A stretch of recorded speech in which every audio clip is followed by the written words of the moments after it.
Kalau sebelumnya gue udah unboxing terus juga tes lempar Technospark Go One yang kayaknya dia masuk ke grup Autobot sih. Nah sekarang gue punya lawannya, Megatron.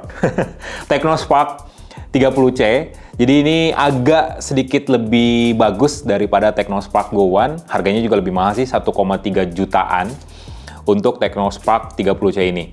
Menarik sih, dua-duanya sama-sama Transformer. Ini Decepticon, ini Autobots, ini Bumblebee, dan ini Megatron. Jadi kita lihat ya, apa aja isinya. Apakah dia punya kelebihan yang sama, alias tahan banting setelah dilempar-lempar, kayak Technospark Go One? Simak terus di video ini.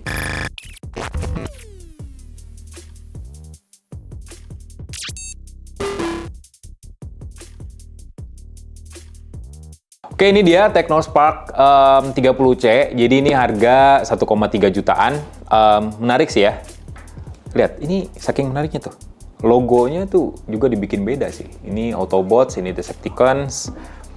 Coba kita lihat ya, isinya kayak gimana.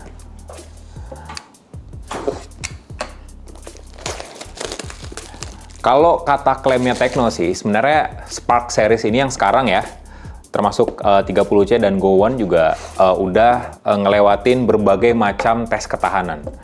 Nah, ini dia Technospark 30C. Di bagian dusnya kalian langsung dikasih jaminan kalau smartphone ini tuh bisa dipakai, bisa bertahan mulus OS-nya selama 4 tahun ke depan. Jadi buat kalian yang mungkin lagi nyari device kedua, smartphone kedua buat nomor kantor misalnya, ya smartphone ini sah-sah aja sih buat dipilih. Unit yang gue unboxing sekarang, yang akan gue coba sekarang, punya RAM-nya 6GB dengan storage 128GB. Nah, di bagian sini ada beberapa kelebihan utama dari Technospark 30C, termasuk di bagian kameranya juga. Ini menarik sih. Garansinya 12+1, jadi setahun lebih sebulan, 13 bulan. Terus baterainya besar, tuh dengan fast charging juga, dan speaker. Prosesornya octa-core, tapi nggak disebutin prosesornya apa, nanti kita lihat aja ya. Udah, gitu aja. Coba kita buka sekarang. Oke. Ini dia Technospark 30C-nya, cuman kita simpan buat yang terakhir. Karena tahan banting. Ini petunjuk penggunaannya, terus ini ada kartu garansi juga. Ditegesin lagi kalau ini garansinya 13 bulan. Dapat soft case. Ini soft case lumayan lah ya, meskipun bakal menguning juga. SIM ejector juga masih dapat. Kabel USB-C dan juga adapter charger dengan output maksimal 18 watt juga ada di dalam paket pembelian. Jadi kalian nggak usah beli-beli lagi lah ya. Mungkin tempered glass kali yang harus kalian beli. Ini dia Technospark 30C. Jadi kalau ngelihat dari desainnya, ini udah pasti plastik sih. Kerasa banget plastiknya, tapi finishingnya dibikin matte, halus, agak enggak gampang kotor karena jejak sidik jari. Dan ini tuh warnanya gelap mencekam gitu nggak sih? Lihat, ini udah kena cahaya lampu, tapi saking gelapnya, lensa kameranya aja kayak sok misterius gitu. Tuh. Ini mewah sih, ini desainnya elegan, mewah juga. Bingkai kameranya ya mirip-mirip kayak smartphone premium. Meskipun ada 4 lingkaran di sini, sebenarnya cuman ada 2 kamera aja di Technospark 30C. Jadi di sini ada kamera utama, ada kamera sekundernya, ada LED flash, dan 1 titik merah yang gua nggak tahu apaan fungsinya. Di sekitarnya ada beberapa informasi kayak AI kamera, terus ultra sensing, dan juga RGB PDAF. Oh, jadi RGB PDAF itu spesifikasi sensor utama dari Technospark 30C. Nah, ini dia layar utama home screen-nya dari Technospark 30C. Kita bahas desainnya dulu ya. Tadi di bagian belakang udah.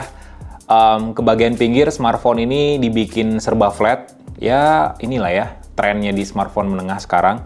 Di bagian atas ada speaker sekundernya, karena di bagian bawah di bagian bawahnya ada speaker utama, karena smartphone ini ngedukung speaker stereo high res.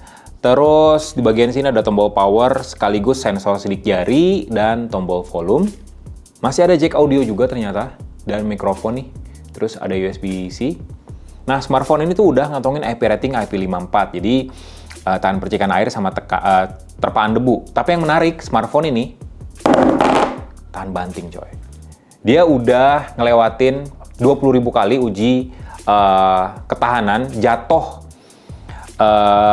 setinggi 1,5 meter. Jadi kalau klaimnya Tekno Indonesia itu, smartphone ini tuh harusnya aman, sejahtera, masih berfungsi normal, meskipun jatuh di ketinggian 1,5 meter. Jadi ini dari sini ya lumayan lah ya, tuh masih nyala. Gua seneng sih sebenarnya gua pakai smartphone kayak gini, kayak beban gua bebas aja gitu. Jadi nggak usah takut-takut. Ya asik aja lah ya nyobain smartphone kayak gini. Meskipun mejanya jadi agak bocel-bocel. Layarnya IPS LCD, jadi belum AMOLED, ya wajar, 1,3 jutaan. Ukurannya 6,67 inci dan resolusinya agak imba sebenarnya, cuman HD Plus doang. Jadi kalau kalian nontonin film atau YouTube di resolusi yang tinggi itu bakal kelihatan agak pecah-pecahnya dan noise-nya bakal kelihatan. Meskipun ini harganya sejutaan, refresh rate-nya udah 120 Hz. Di sini ada 3 pilihan refresh rate, dari 120, 90 Hz, dan 60 Hz. Kalian juga bisa dipakai ngaktifin fitur auto switch. Tapi ya saran gue di 120 Hz aja, karena sebenarnya seluruh fitur ini konsepnya kurang lebih sama. Kalau aplikasinya nggak ngedukung refresh rate tinggi, ya dimentokin juga di 60 Hz. Kalau ngedukung, ya 120 Hz. Kita lihat, apakah dia benar-benar jalan di 120 Hz? Kita coba di developer option. Nah, tuh, ini beneran 120 Hz. Ya. Tapi kalau masuk ke settings, masuk ke dalamnya, tadi di home screen 120 Hz, tapi kalau masuk ke dalamnya jadi 90 Hz, turun. Kalau buka YouTube deh, nih kalau ke home screen, ke app driver, naik lagi 120 Hz. Cuman kalau masuk ke YouTube, jadinya berapa? Sejujurnya ini, oh jadi 60, oke. Coba ya kita lihat, di Zontek, ya masih 60 Hz.